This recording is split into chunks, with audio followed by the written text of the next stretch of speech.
Tahukah Anda, 4 dari 10 orang Indonesia tergolong miskin? Lalu, 14 dari 100 anak muda Indonesia tidak terserap lapangan kerja.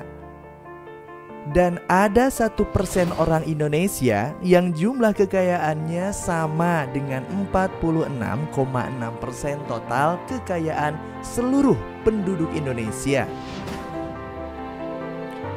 Angka yang fantastis bagi negeri yang katanya gemah ripah lo jinawi ini. Segala sumber daya melimpah, tapi nyatanya rakyat hidup susah. Lantas, kenapa semua bisa seperti ini? Dan bagaimana Islam mengatasi masalah ini? Simak video inspiratif Royah TV pekan ini dengan tema Hidup Rakyat Makin Berat, Penguasa Wajib Bertanggung Jawab.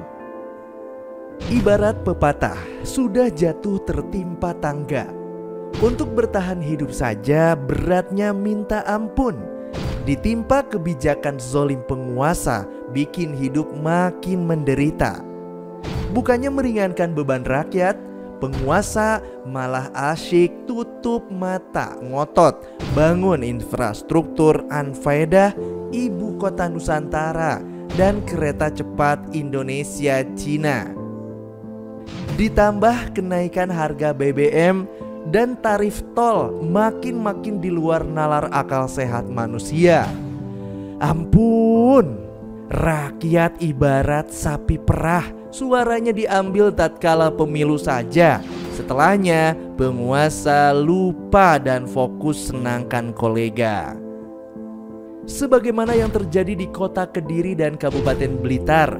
Di Kediri, akhir bulan kemarin ditemukan seorang pria disabilitas meninggal dunia kritis karena tak makan selama 3 hari. Begitupun di Kabupaten Blitar, seorang ibu dan 2 anaknya yang juga disabilitas hidup dalam kemiskinan. Mereka makan hanya mengandalkan pemberian tetangga, kadang makan, kadang tidak. Anda tahu semua ini bermula dari mana? Ya, betul. Karena negeri ini tersandra jebakan kapitalis lewat utang berkedok investasi, di mana negara hanya berperan sebagai regulator. Negara tidak turut mengatur dan menjamin kehidupan warga. Rakyat dibiarkan berjuang sendiri. Siapa yang kuat, dia yang bertahan. Padahal dalam Islam, adanya negara layaknya ibu yang menjaga dan merawat anaknya. Imam Hasan al-Basri menulis surat kepada Khalifah Umar bin Abdul Aziz.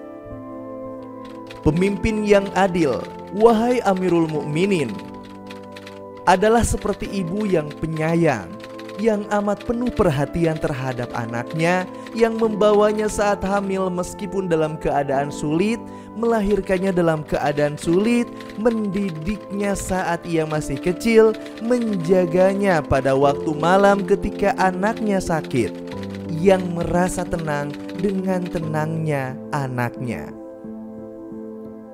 Sebaliknya, Islam mengancam para penguasa yang menelantarkan kebutuhan rakyat, apalagi menghalangi hak-hak mereka.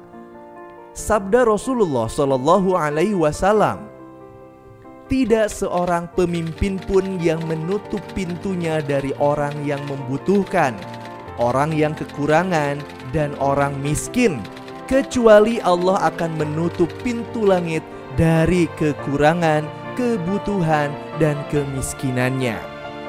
Hadis riwayat At-Tirmizi. Namun sadarkah kita bahwa pemimpin yang adil yang bekerja untuk menjamin kehidupan warganya hanya terwujud jika umat ini menerapkan syariah Islam dalam naungan khilafah, dan selain itu tidak mungkin terjadi.